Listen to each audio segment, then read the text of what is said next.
Guys, yung TikTok, totoo talagang kikita ka, manonood ka lang ng videos.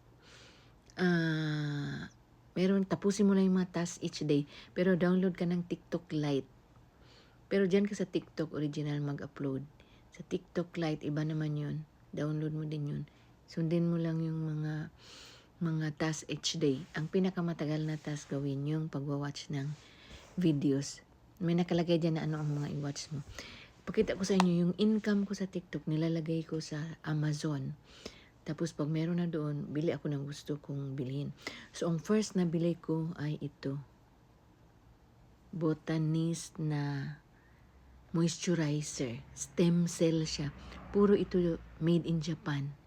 Ganda. Ito ang nabili ko. Kuan lang ang pag 1,000 na yung income ko, ilagay ko na sa Amazon. Tapos ibili ko na ng gusto ko. So gusto ko i-moisturizer ito. Botanist na stem cell.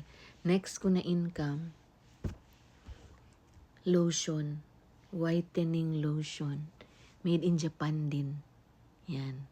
Next ko binili after nag-income na naman ako ng 1,000.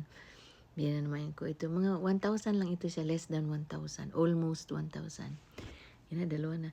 Third ko na income, ito. Natura Factor na face powder. Ganda din siya. All made in Japan. Sa Amazon ko lang binibili. Nakatatlo na ako.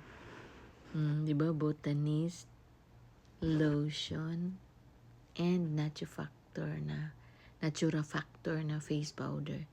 Galing, nood. Ngayon, malapit na naman ako mag 1,000. Bili pa ako ulit ng isang ganito. Okay. Thank you for watching.